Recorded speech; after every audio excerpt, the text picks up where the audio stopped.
Número uno, tengan en cuenta que él se pone los espejuelos cuando aparece esta persona en el área de residencia, que parece ser un extraño porque está como que desorientado, y ante el extraño él se pone los espejuelos. Y eso es importante para entender el significado que tienen los espejuelos.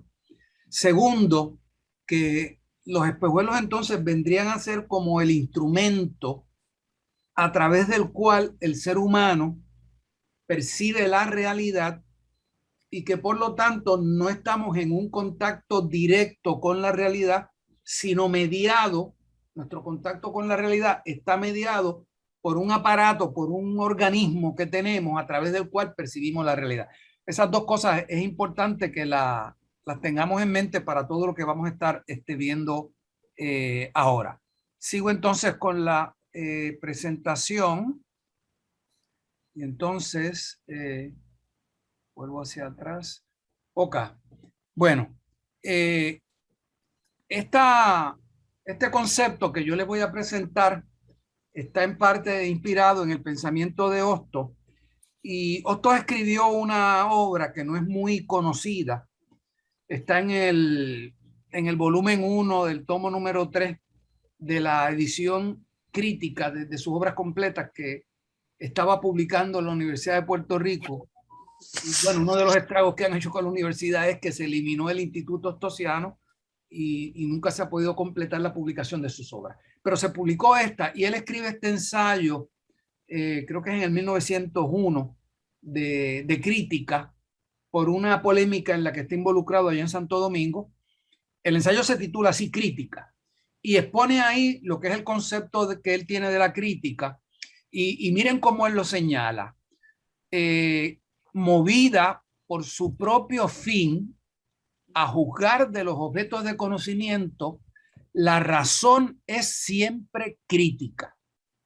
En el ejercicio de la verdadera crítica, el instrumento principal es la razón, pero funcionando con toda la regularidad de sus funciones naturales y aplicándose del modo más escrupuloso, viene a dar por resultado un juicio. Y añade, el objeto final de la crítica científica es obtener juicios exactos, y para eso ejercita la razón, de modo que su ordenado funcionar dé el resultado que ella busca. La diferencia que hay entre la crítica vulgar y la crítica racional es considerable, pues estriba en la diferencia que hay del mal empleo al buen empleo de la razón. Otras palabras, si lo resumimos, el concepto que Hosto tenía es que todo el contacto, y este es un resumen del modelo hostosiano, todo el contacto del ser humano con la realidad está mediado por lo que Hosto llama la razón, cuya sede es el cerebro, ¿no? Y la razón se estructura, la razón es parte de la conciencia y la conciencia es parte del cerebro. Es interesante que ya Hosto señalaba en sus escritos que llegará un día en que la biología se desarrolle a tal nivel en que vamos a entender que todo el pensamiento tiene su base en el cerebro, ¿verdad? Esa es una idea que está bien clara en Hosto. Y la razón sí, no se puede desligar en el concepto de Hosto de tres funciones fundamentales que tienen que ver con el entendimiento, que es a veces lo que entendemos por razón, pero la razón como él entiende Hostos incluye también la sensibilidad, y la sensibilidad se refiere tanto a lo sensorial como a lo emocional y a la voluntad, ¿no? Así que la razón es parte de la conciencia humana y une esas tres capacidades: voluntad, sensibilidad y entendimiento. Esto lo que significa es que en todo nuestro contacto con la realidad a través de la razón, nunca estamos con un puro entendimiento, sino que siempre hay un elemento de voluntad y sensibilidad. Y por eso es que hasta en la lógica hay una moralidad, hay una ética, ¿no? En todo hay valores en juego, en todo hay un ejercicio del deseo, de la voluntad. Bueno, entonces Hostos decía que la manera como el ser humano conoce, y esta es la idea, ¿verdad?, que predomina hacia fines del siglo XIX, el ser humano conoce primero a partir de lo que él llama la intuición, que hasta cierto punto coincide con lo que hoy llamamos percepción, aunque Hostos interesantemente relaciona la intuición con el lenguaje y también con las emociones, cosa que a veces hoy día se descuida. Así que todas estas actividades, ¿verdad?, que son las 4 actividades fundamentales de la razón, incluyen voluntad, incluyen sensibilidad y no solamente entendimiento. Pues partimos de la intuición entonces, por inducción, llegamos entonces a reconocer cierta regularidad, cierto orden de lo que van surgiendo los conceptos. Luego, a partir de esos conceptos, hacemos deducciones y formulamos entonces principios y leyes. Y finalmente, esto nos lleva a la sistematización, que es la 4ª y última operación de la mente, que nos lleva entonces a formular teorías, sistemas acerca de las cosas. Entonces, lo interesante es que para Hostos, esta es la forma natural de pensar los seres humanos. Y cuando él, por ejemplo, habla de sistematización, la sistematización puede ser una generalización acerca de las cosas, acerca del mundo.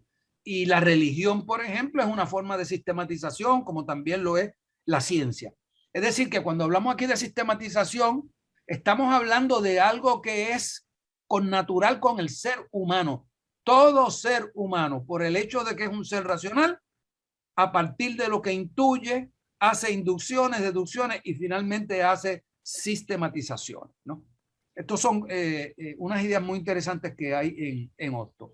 Pues bien, entonces toda nuestra relación con la realidad está mediada por este aparato de conocimiento que es lo que Hostos llama la razón. Bien, a partir de Hostos y tomando en cuenta todos los desarrollos que ha habido en la epistemología, en la psicología, etcétera, nosotros hemos trabajado con este modelo de lo que entendemos por pensamiento, porque, como lo señaló Hostos y se ve en la caricatura, el pensamiento crítico es el pensamiento pensándose a sí mismo. Es el pensamiento vuelto sobre sí mismo, juzgando, pasando juicio sobre su modo de funcionar para identificar cuándo está funcionando bien y cuándo está funcionando mal, de modo que el pensamiento o la razón, como lo llama Hostos, pues pueda llevar a cabo adecuadamente la función para la cual existe, ¿no? Esto se ilustra muy bien en el video porque se supone que los espejuelos nos permitan ver la realidad de una manera más adecuada. Pero ocurre algo que en lugar de los espejuelos estarnos permitiendo ver la realidad, o sea, la razón, nos está distorsionando la realidad. Y el pensamiento crítico es esa labor de limpiar la mente, ¿verdad? En este caso, limpiar los cristales de los espejuelos, ¿no? Y claro, hay otra parte también muy interesante del video, que es cuando él trata de deshacerse de los espejuelos y no hay manera. No hay manera. No podemos deshacernos de nuestros espejuelos. No podemos deshacernos de una manera que media nuestra forma de relacionarnos con el mundo, de ver la realidad. Lo que podemos hacer es limpiar los espejuelos. En otras palabras, siempre será a través de nuestra mente, a través de una cierta cultura que vamos a estar viendo la realidad. La tarea del pensamiento crítico es limpiar la mente, por decirlo así, criticarla, someterla a crítica, ver cuáles son sus límites, qué es lo que puede, qué es lo que no puede, y eso es lo que va a significar el pensamiento crítico. Por lo tanto, para poder hablar de pensamiento crítico, pues hay que entender primero qué es el pensamiento, cómo funciona, para saber dónde es que el pensamiento comete los errores y con cuáles son los elementos con los que tenemos que trabajar, en los que tenemos que educar, los que tenemos que limpiar para que nuestra mente funcione adecuadamente. Y en este modelo, el pensamiento entonces es la capacidad para procesar información y construir conocimiento. Recibimos información y esa información nos va a permitir construir conocimiento.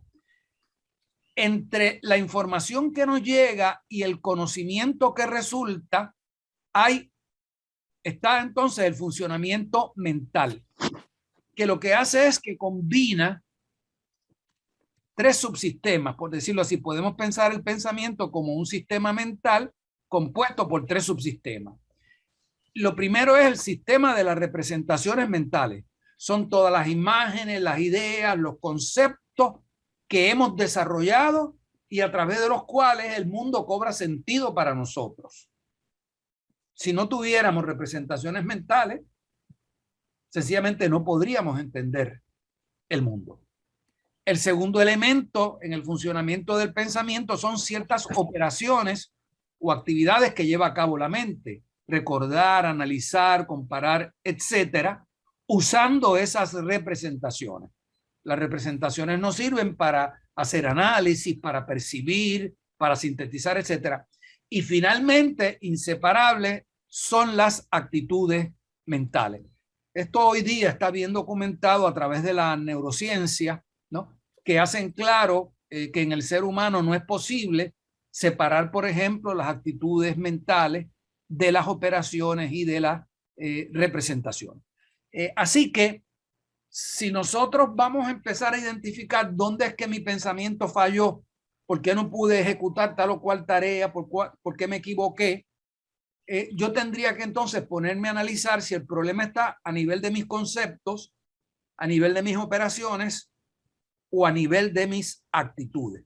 Así que cuando yo fallo en construir el conocimiento que debía haber construido, se debe por una de estas tres razones. Por ejemplo, y es el fenómeno con el que nos encontramos los educadores una y otra vez, estudiantes que no logran aprender algo que queremos enseñarles de matemática o de filosofía, y a veces el problema es la actitud. Hay estudiantes con eso que se llama matefobia, fobia a las matemáticas. Y por más que el profesor trate de clarificar conceptos, representaciones mentales, no va a lograr que el estudiante mejore, porque el problema no está en las representaciones, está en las actitudes. En otras ocasiones el problema está en que le faltan a los estudiantes ciertas destrezas o ciertas habilidades, ¿no? Por ejemplo, le pedimos que analicen un texto, pero no tienen claro lo que es analizar o no tienen esa destreza de analizar, ¿no? Y por último, el problema puede estar en conceptos distorsionados que están haciendo que las cosas se perciban de una manera inadecuada. Bien, el pensamiento, en segundo lugar, puede funcionar a diferentes niveles. Está lo que llamamos el pensamiento automático, el pensamiento sistemático, el pensamiento creativo y el pensamiento crítico. Pero en cualquiera de esas formas, la función del pensamiento es producir creencias y conocimientos, plantear problemas y buscar soluciones, comunicarse, interactuar con otros, establecer metas y medios. De manera que cuando tenemos fallas en nuestro sistema de pensamiento, porque el problema está en una de estas elementos o subsistemas o en el nivel al que estamos funcionando, ¿no? Entonces no logramos producir, llevar a cabo ninguno de estos cuatro productos en una forma adecuada. Y por último, hay que tener en cuenta, como vimos también en el video, ¿verdad?, que todo esto está condicionado por la realidad física, social y cultural de la que nosotros somos parte. O sea, el pensamiento no opera en el vacío, opera dentro de una realidad física, social y cultural. Bien. Los niveles de pensamiento, el pensamiento puede funcionar básicamente a tres niveles. Está lo que se llama el pensamiento automático, que es cuando hacemos las cosas sin pensarlo. Y hacer las cosas sin pensar es que tú no pasas por un proceso de construir conocimiento, sino que ya hay unos conocimientos previos que se activan y tú los disparas, ¿no? Esto tiene que ver mucho con los hábitos, los prejuicios que tenemos, pero también con cierta base de conocimiento, porque si frente a cada situación de la vida tuviéramos que entrar en un proceso reflexivo, la vida realmente sería imposible, ¿verdad? Entonces, el pensamiento automático también es un aspecto de la vida. El problema es cuando hay cosas de la vida que no se deben hacer en pensamiento automático y las hacemos en automático, sin pensarlo, ¿no? El pensamiento sistemático o también reflexivo es el que ocurre cuando usamos esa expresión de tengo que detenerme a pensar o me tengo que parar a pensar o me tengo que sentar a pensar. Y realmente cuando uno se detiene a pensar es cuando no tiene respuestas previas, adecuadas a la situación que uno está enfrentando, y ahí es que entonces uno se ve en la obligación de activar su proceso de pensamiento sistemático y reflexivo. Y por último, está el nivel más alto, que es lo que llamamos el pensamiento crítico, que es cuando el pensamiento se comienza a examinar a sí mismo y a romper con ciertos esquemas que ha aprendido durante toda la vida. Un poco, eso es lo que nos muestra el video de cómo esta persona comienza a romper esquemas, ¿no? Y el rompimiento de esquemas se da cuando comienza a limpiar los cristales, ¿no? Y los esquemas son el producto de los procesos de aculturación, ¿verdad?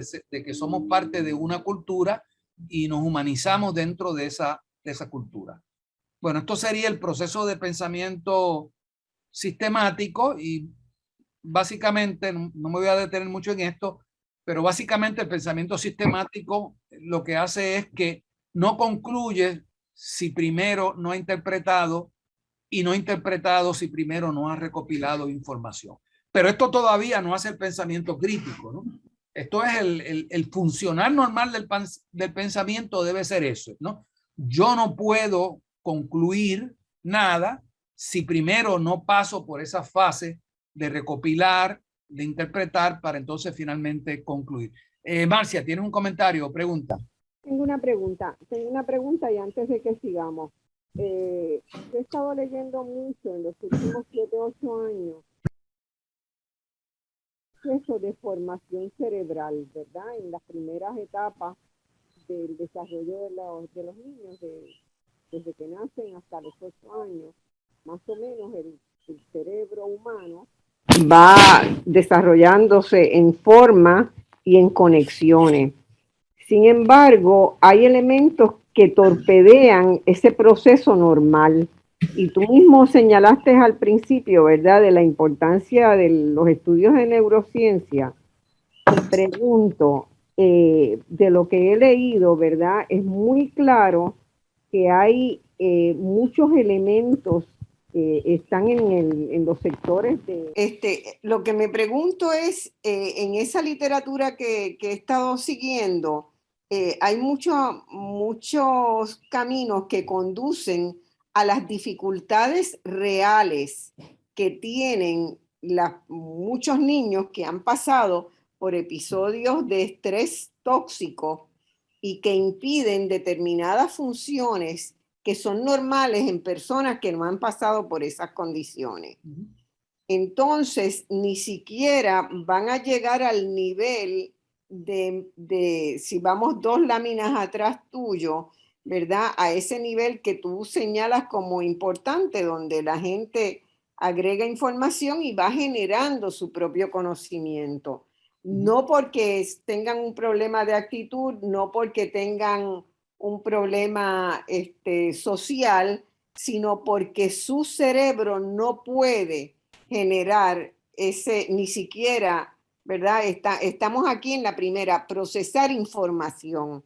Ni siquiera puede procesar adecuadamente la información. Y estamos hablando de estudios que señalan que buena parte de los problemas que se verifican en el proceso educativo tiene que ver con esas distorsiones que se generan en la formación cerebral temprana, producto del estrés tóxico que generan ¿verdad?, las condiciones sociales en que se desarrollan algunos sectores de hacinamiento, de violencia, de pelea. Impiden en 2 áreas, pero particularmente relacionada con esta que tú dices, en la corteza cerebral frontal. Sí, sí. Entonces, esa eso, literatura, la pregunta mía, ¿verdad? Es que, ¿cómo podemos trabajar para que esas personas lleguen a pasar por este proceso que tú sí. señalas, que me parece extraordinario, me ayuda muchísimo, ¿verdad? A entender ese proceso de cómo se genera información y pasa hasta poder llegar a producir creencias y conocimientos. Si Sí. hay algunos que física, mentalmente no van a estar en condiciones de hacerlo. Ok, hay que tener claro, ¿verdad? Y un poco aquí el modelo lo especifica, que todo esto esto es un sistema que es el modo de operar o de funcionar cuando nosotros hablamos de el pensamiento no es una cosa, el No, claro. pensamiento es una manera de funcionar el cerebro humano. Y por El lo cerebro tanto, que se desarrolla normalmente. un momento. Es una manera de funcionar el cerebro humano, ¿verdad? Y claro está, dependiendo de cómo está estructurado el cerebro humano, será también el funcionamiento mental. Ahora, el cerebro humano también nosotros sabemos que no nace, se construye y se Claro. construye en un proceso sociocultural. Y eso entonces es lo que explica, ¿verdad? Que dependiendo del ambiente social y cultural, que un niño que nace con ciertas limitaciones, antes en la psicología se hablaba de defectos, hoy preferimos hablar de ciertas limitaciones, ¿no? Ese cerebro tiene la capacidad para crear unos mecanismos sustitutos que pueden hacer las funciones que hubiera hecho el cerebro, ¿verdad? Si se dan las condiciones, si se da el ambiente apropiado para eso. Y por eso es un concepto que voy a traer más adelante de lo que Vygotsky llamaba la zona de desarrollo próximo, que el destino de un ser humano no depende estrictamente de con qué cerebro nació, sino con qué realidad sociocultural ese cerebro va a estar actuando, ¿verdad? Exactamente, pero por eso es que te digo que me preocupa en la situación de Puerto Rico cuando tenemos la mitad de la población bajo niveles de pobreza y bajo niveles de altos niveles de estrés que ni siquiera se estudian Claro, claro, en Puerto y Rico. luego podemos sacar todas las consecuencias de lo que esto implica, ¿verdad? Y esto me refiero a lo que le estoy presentando. Por ejemplo, yo hace décadas que vengo defendiendo con poco éxito la idea de la importancia de que los maestros tengan cierto tipo de conocimiento que le permita distinguir cuando el estudiante tiene unos problemas de aprendizaje que él puede atender porque tiene la Claro, preparación y son problemas que se atienden pedagógicamente, a diferencia de problemas que se tienen que atender terapéuticamente y a diferencia de problemas que se tienen que atender ya clínicamente, ¿verdad? Y entonces, desafortunadamente, pues eso pues no está muy claro. Continuamos por acá. Bueno, entonces, sigo por aquí. Ok, ok. Bien. ¿Cómo se llega entonces a ese más alto nivel que es el pensamiento crítico? Pues los seres humanos tenemos lo que en psicología se llama la capacidad para la metacognición. En la filosofía tradicional se llamaba la autoconciencia, que no es otra cosa que la capacidad del pensamiento para examinarse a sí mismo o de la conciencia para examinarse a sí mismo.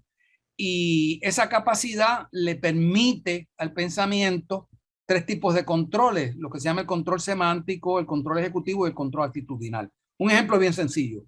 Usted está leyendo algo y la gente que no tiene el más mínimo nivel de pensamiento crítico, que ni siquiera hace metacognición, sigue leyendo y no se da cuenta que no puede seguir leyendo porque hay allí un vocabulario, unas palabras que si tú no las entiendes, no vas a entender el texto, no te va a hacer ningún tipo de sentido. La persona que tiene un cierto control de pensamiento dice, espérate, Esto yo no lo entiendo. Déjame ver qué significa esta palabra. Y esto de hecho lo vemos en algunos niños. Es increíble cómo esto se empieza a manifestar desde bien temprano y tú tienes niños que son bien preguntones. No, no, pero ¿qué quiere decir eso? ¿Pero qué? Y otros niños que no preguntan para nada, ¿verdad? Eso puede que haya razones actitudinales ligadas a la estructura misma del cerebro, pero también tiene que ver mucho con el proceso mismo familiar, aculturación, etcétera, ¿no? Hay lo que se llama también el control ejecutivo, ¿no? Que es que yo voy leyendo en conformidad de cuál es mi propósito, para qué estoy leyendo, qué es lo que yo debo extraer o sacar de acá. Y finalmente el control actitudinal, que es cuando el buen lector dice, no estoy en las de leer hoy, no me estoy concentrando, déjame ponerme a hacer otra cosa y luego regreso. Siempre que hacemos, la investigación demuestra, ¿verdad?, que los estudiantes que aprovechan más sus clases, por ejemplo, o en sus trabajos también, en cualquier aspecto de la vida, en lo que leen, son personas que tienen esta, bien desarrollado, esta capacidad metacognitiva para estar constantemente examinando su estado mental, evaluándolo y tratándolo de mejorar. Bien, lo que vamos a llamar pensamiento crítico, y este es el concepto con el que yo he estado trabajando ya por unas cuantas décadas, es entonces la capacidad que tiene el pensamiento para examinarse desde 5 dimensiones. Y esta es una idea que yo elaboré a partir de tanto de la historia de la psicología como de la historia de la filosofía. Y cuando uno estudia la historia de la psicología y la filosofía, se da cuenta que desde bien temprano, tanto en Oriente como en Occidente, hubo personas llamados filósofos que se dedicaron a examinar el propio pensamiento, a hacer ese ejercicio al que Otto nos invitaba, ¿verdad? De si toda mi comprensión de la realidad y por lo tanto mi sobrevivencia depende de este instrumento de pensamiento que yo tengo que tenerlo en el mejor estado posible y tengo que dedicarme a examinarlo y a mejorarlo. Y a lo largo de la historia, pues han surgido diferentes maneras de hacer ese examen. Una de las primeras fue la manera lógica, y básicamente examinar el pensamiento desde el punto de vista lógico quiere decir dos cosas. ¿Hasta qué punto los conceptos que yo manejo están claros? Y uno de los problemas más grandes que tenemos los seres humanos es que a veces nos ponemos a hablar de cosas, usamos palabras, usamos conceptos que no tenemos claros nosotros mismos, ¿verdad? Y eso permite que nos enredemos o se nos enrede. Y la lógica también significa el ser coherentes. Si yo defino una cosa de una manera, entonces de ahí surgen unas implicaciones que yo tengo que aceptar por lógica, ¿verdad? Si yo digo, yo me opongo a la pena de muerte, no creo en la pena de muerte porque yo soy un cristiano y solamente Dios tiene derecho a quitar la vida. Oye, ¿y qué tú piensas sobre este problema que tenemos con la criminalidad y un proyecto que se está discutiendo de pena de muerte contra esos asesinos que a veces asesinan policías? Bueno, ahí eso es distinto, ahí eso yo lo apoyo, ¿no? Entonces hay esa falta de coherencia porque la persona o no tiene claro los conceptos o nunca se ha puesto a sacar las implicaciones y termina aceptando las cosas más contradictorias que uno se pueda imaginar. Hay una segunda dimensión que es la dimensión sustantiva, porque una persona puede ser clara en sus conceptos y puede ser coherente, pero la dimensión sustantiva lo que tiene que ver es con fundamentación científica. ¿En qué investigación, en qué hechos tú te basas? Eso que tú estás diciendo, ¿con qué lo apoyas?